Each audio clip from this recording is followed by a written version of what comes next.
Coming up next on The Voice of Alabama Politics, Debate Debacle. Also, the V-Team takes a look at Can Jones win? And Ready Kilowatt is ready to pull the plug on Billy Canary. Maybe he needs some advice. You know, I'll never forget my old dad. When these things would happen to him, the things he'd say to me. What did he say? What the hell are you doing in the bathroom day and night? Why don't you get out of there? Give someone else a chance. Sage wisdom from a very handsome man. All this and much, much more coming up next on The V.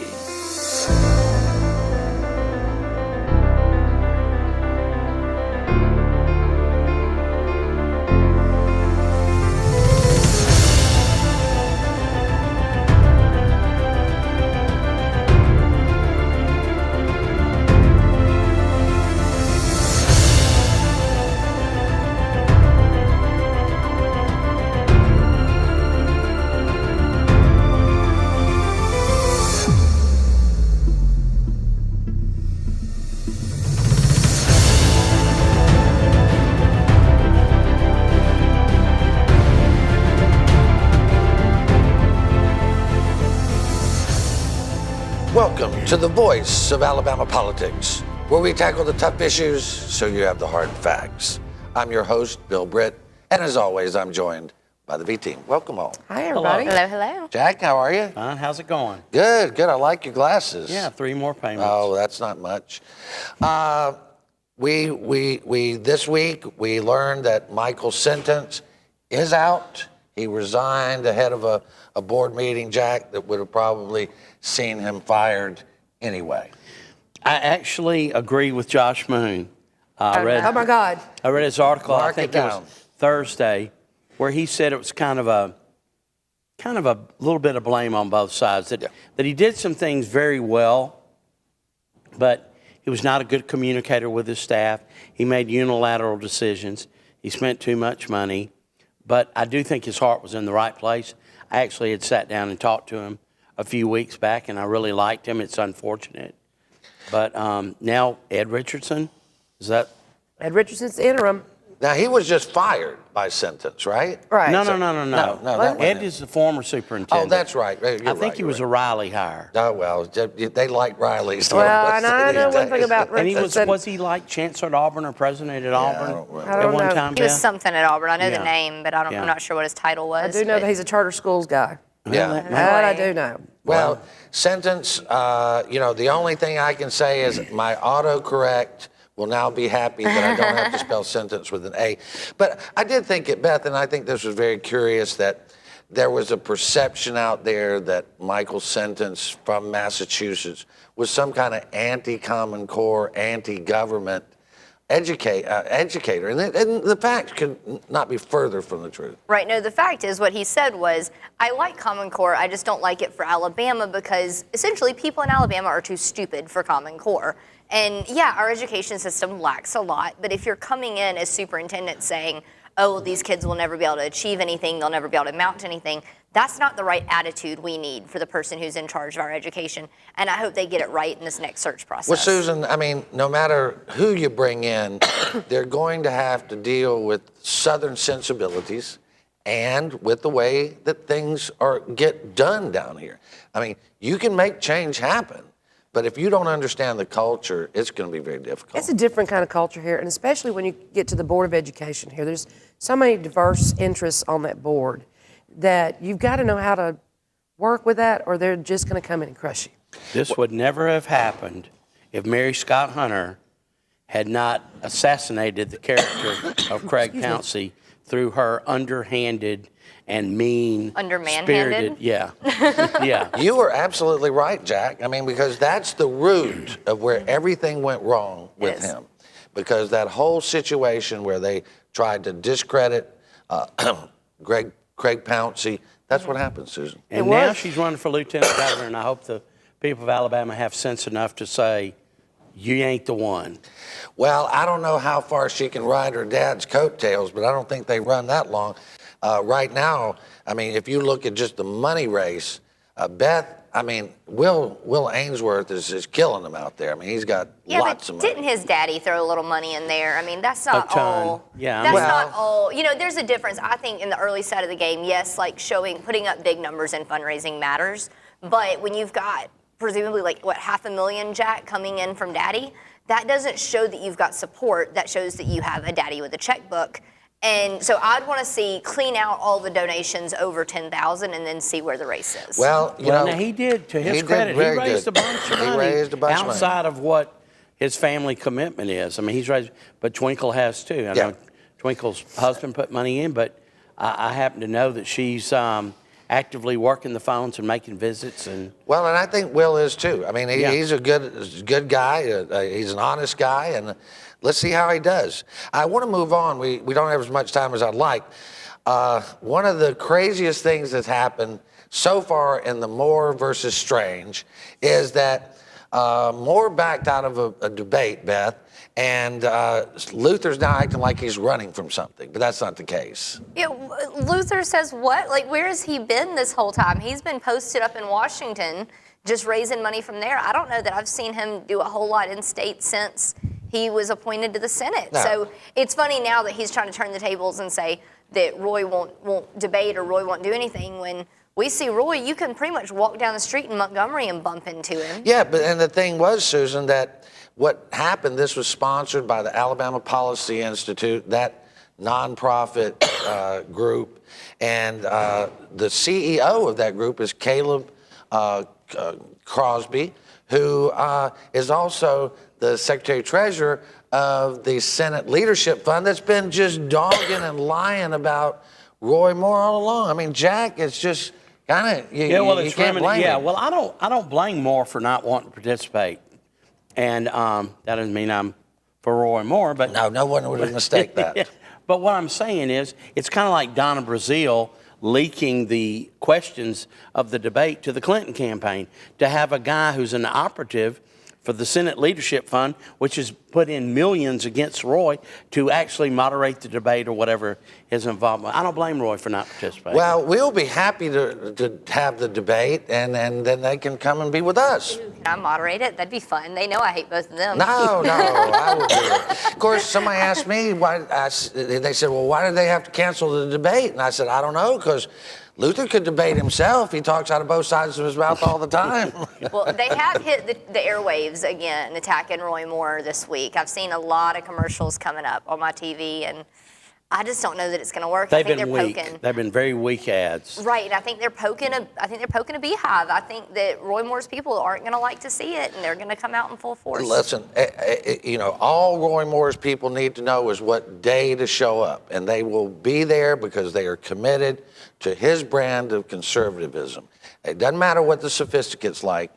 Roy Moore's got a following. And I agree with Beth. The negative ads against Roy Moore are only going to strengthen his base. It's not going to deter from it. I don't know what Luther's playing at here. He's playing at desperation. He's losing, but we'll see. It's just a week away, right? Mm-hmm. All right, you're watching The V, the voice of Alabama politics. We'll be right back with more news and analysis.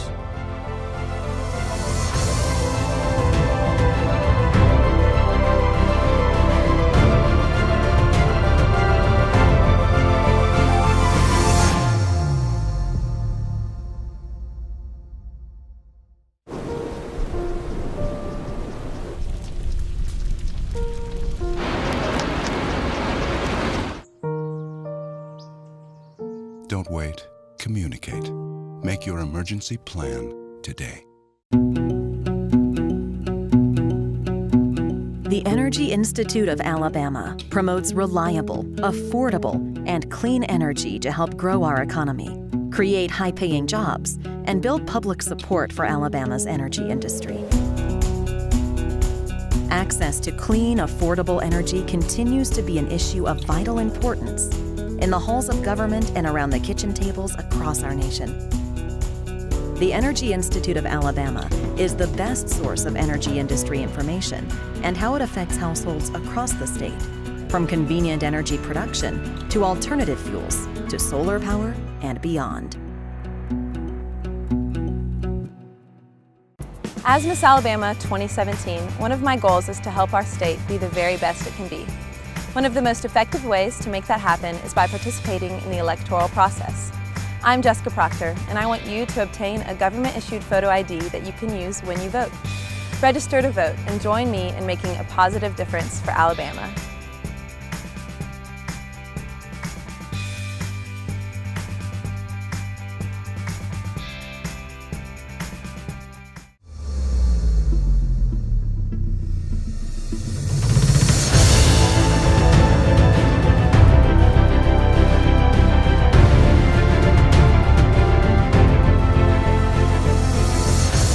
Welcome back to the V, the voice of Alabama politics. Susan, there are polls out that show that Democrat Doug Jones, who's also running for the U.S. Senate seat, is statistically in striking distance of either Moore or Strange. Kind of hard to believe, but there you go. I think there's also a element of people that are dissatisfied with Moore and Strange that can feed to Doug Jones. However, from our understanding of what's coming out of D.C., I don't think his campaign's organized enough to be able to take advantage of that right now. If he doesn't get somebody in there that's going to get this train on the right track, he's going to really miss an opportunity. Jack, organization's key, especially if you're going up against somebody like Roy Moore. Well, actually, organization is generally the key. But in a race that's on a tight timeline like this, money is the key. Because you really don't have time to organize ground troops and do all that logistical stuff that many campaigns that are in for the long haul are able to do. So you really have to rely on money to get your message out quickly and effectively. And I'm not sure that Doug Jones can do that. I mean, Beth, there's a lot of hope hanging out there on Doug Jones. We hear that some D.C. heavyweights are interested in coming in, but we're also hearing from people on the ground that the campaign's in disarray, not because of the candidate, but because there's just not the staff there. Right. Well, and, like Jack said, money's the key when you're looking at a tight timeline like this. But for Democratic donors, a lot of times before they cut a check, they look at the organization first. And, I really do respect Doug Jones, and I've got a lot of close friends that are working hard on that campaign. But from what I'm hearing also through my work with Young Democrats and everything else is a lot of people saying, we're not sure how to help. And there's a lot of people kind of standing around saying, okay, now what? And whether those are donors or other people that are involved in the party, I hope that they can really get a saddle on this thing and cross the finish line. But, it's my understanding that they've got a campaign manager who's from out of state, and I couldn't imagine coming in as a consultant into a state where I don't know the lay of the land and trying to put it together in 12 weeks, 14 weeks. I mean, that's an uphill battle. Jack, I think he beats him like a rented mule.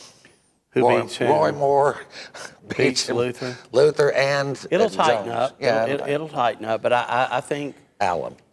yeah. I think that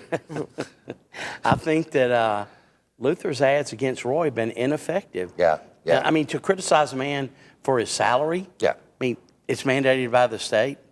And it's not like Luther's been too bad either on his own exactly. over there. Well, it was a D.C. lobbyist at one time, but also that Luther has a decently effective ad where Roy's saying, I'm not sure the wall's going to work. I saw that one. That one is okay. Yeah. Well, and look, the Maginot line didn't work. I mean, walls generally don't keep people out, they keep them in. But anyway, we can discuss the wall. I think it's a... Don't go there. Another brick in the wall, right? Yeah. All right, I do want to get to one thing real quick. YellowHammer News, which we affectionately No, you got it right the first time. always call YellowHammer, because it basically was started by Mike Homer's people. YellowHammer. Yeah. They got the idea from me and Susan, as a matter of fact. We met gave with them our Dak business plan. Swadek and Josh, John Ross. Well, Josh Jones purchased it a few weeks ago, maybe a couple of months ago, and now it's been sold to Allison Ross. That name sounds familiar. The wife of John Ross. You sound like Bill Baxley. John Ross, who was the executive director of the ALGOP under Mike Hubbard. He was a star witness in Hubbard's trial. Didn't he co-author his book too, or No, ghostwrite? No, that was the was other part of the that was SAHR Swadek. team. I mean, Jack, it's hard to imagine that Ms. Ross, who's 38 and lives in Memphis, where they Where had John to has move. moved to yeah, take right. a job. It seems difficult. John to was, move. I knew John when he was executive director of the Alabama Republican Party. I liked John at the time. But he really got co-opted by Mike Hubbard. Sure he did. He moved to Montgomery. He started entered into a lobby practice with Jack Swaddock and David Asbell, I think, who's since left, and Tim Howe. Yeah. They, Mike gave them all the business they needed and more than they could handle. Right. And basically, they were his mouthpiece. Yeah. And Well, and to the point that, according to the testimony in Lee County, John Walsh was the one that let the cat out of the bag that night about The 23 words. The 23 words, and, Well, and I Patrick, wonder, what's his I wonder name? if that has to do with why he had to move to Memphis to find Well, work. and he went to work for a company owned by Senate President Pro Tem Del Marsh. Oh dear God, how incestuous can this get?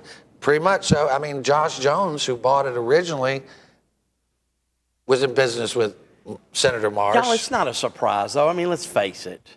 They're all in all this together, and Allison Ross, John's wife. I don't know what experience she has in being a writer or a publication magnate. From when did they say she comes out of real estate? Well, she's been a consultant of some type. But she's a nice lady. No, sure. They've got beautiful John's a children. good John's guy. a good guy. But if this ain't fake news, I don't know what We should to send call her- it. YellowHammer Views, not YellowHammer News. We should send her an AP style book just as a congratulations on her new Well, I don't know. position. Heck, we're just getting where we use it. So. No kidding. I mean, I don't want to be the kettle calling hers black. You know what I mean? 'Cause I can tear up some AP style book. We got about 55 seconds left. I wish them all the best. It just seems like, kind of more of the same, because after Mike Hubbard went down, that thing just started tanking. Cliff Sims moved on to the White House. Yeah, where he and several other folks are still up there in the communications department. Mm-hmm. Beth, see, there's hope, right? Runs a lot, doesn't it? Yeah, hope for who? Well, again, it just seems odd that Senator Marsh has had such deep involvement. I just wonder if we pull back the curtain and we don't see Minda Riley pop out. What would she say, Beth? She's back there on her little bicycle behind the green curtain, right? Like, pay no attention to me. What would Minda say? Who knows? She would say, Well, we're going to have to leave her Daddy right. says. My daddy. her daddy, Bob O'Reilly. Yes, her daddy, Bob Riley. All right, we'll be right back with the V. Yeah.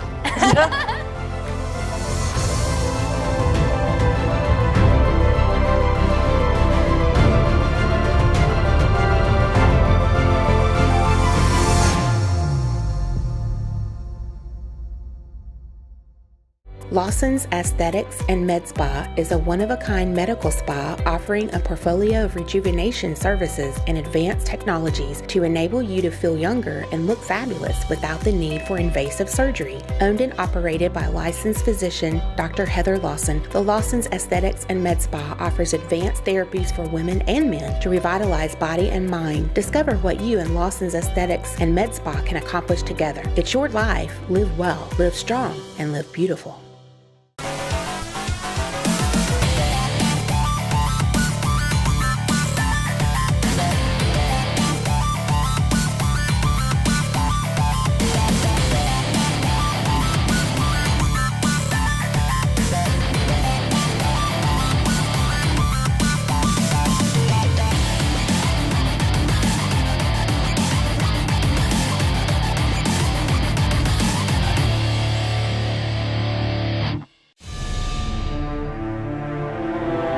Our criminal justice system, when it goes wrong, can go wrong horrendously. Should the prosecutors be in jail?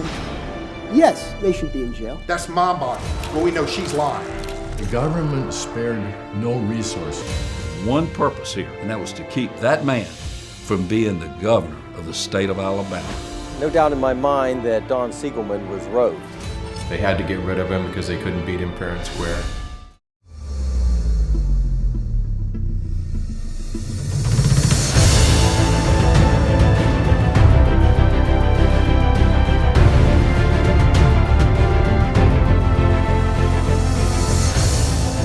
back to the V, the voice of Alabama politics.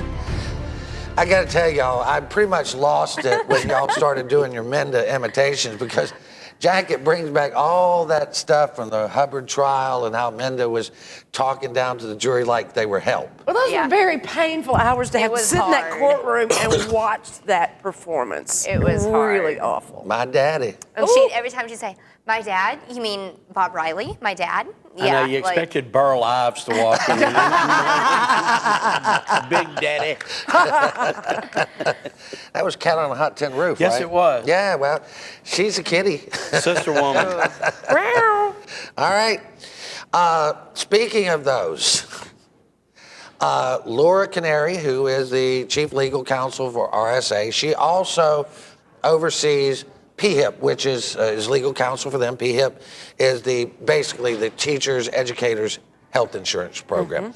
A year ago, they raised their rates on the health insurance, they had to pay as copay on spouses, and AEA, the Alabama Education Association, sued and said, hey, you held a meeting at 9 o'clock that was not open to the public, and you decided on these rates, and then you held a public meeting at 1 o'clock and just did what you said you were going to do at 9 without the public having that knowledge. They sued, they won, Beth. Judge Harwick, Johnny Harwick ruled in AEA's favor, and then it was appealed.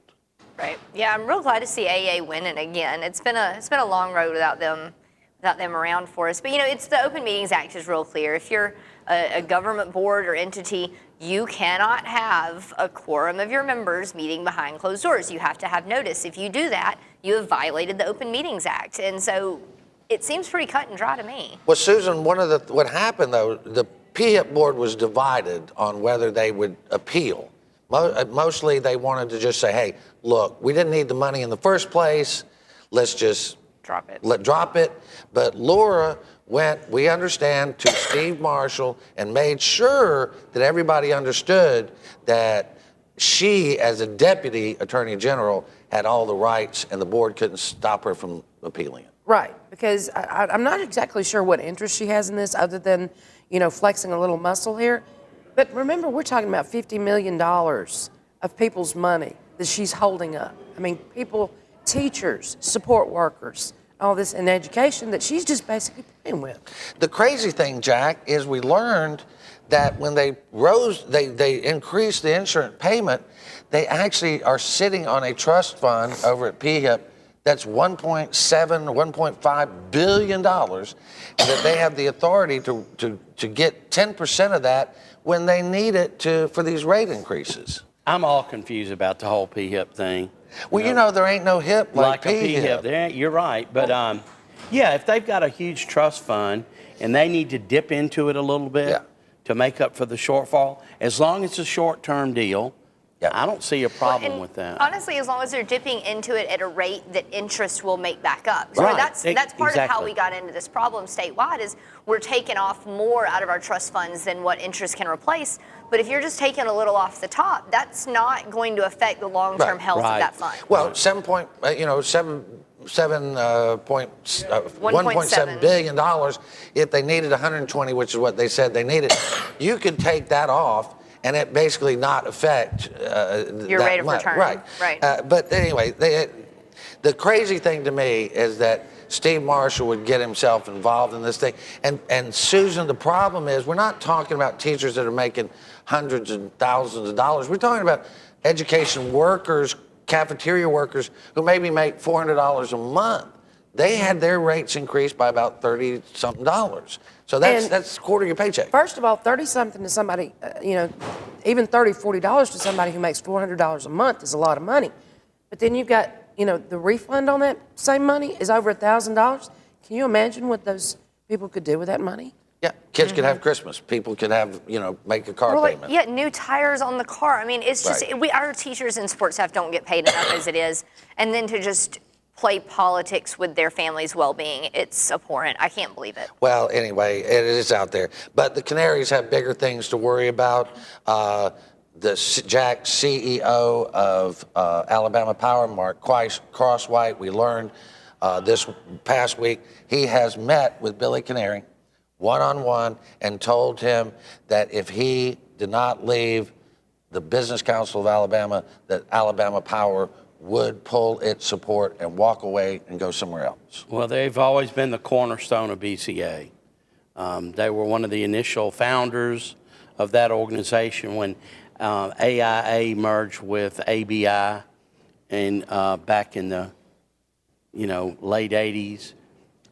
That's a big blow to BCA if that is a true story, and I think you've probably confirmed. It is. We have confirmed that what Steve Flowers reported is absolutely 100% true. Well, maybe Billy will take a page out of Michael Sentence's book and go before he's forced Don't to go. hold your breath. Well, and here's a But if Alabama Power goes, who goes with them is the thing, because what's going to stop Alabama Power from saying, okay, we still need a way to make sure that our interests are met? So I don't see why Alabama Power wouldn't then come in and say, all right, we're going to be over here playing in this sandbox. If you want to come play with us with all the money, join us. Well, go ahead. George Clark. There's always an manufacturer option out Alabama. there. You could call it business and manufacture Alabama. Mm-hmm. But Susan, Senator Shelby, whichever senator that goes back to Washington, whether it's Luther Strange or Roy Moore, Billy Canary is unwelcome in their office, and we hear that's pretty much across the board with the congressional delegation. You can't get anything done if you don't. He is persona non grata. It's as if the man was not drawing a living breath.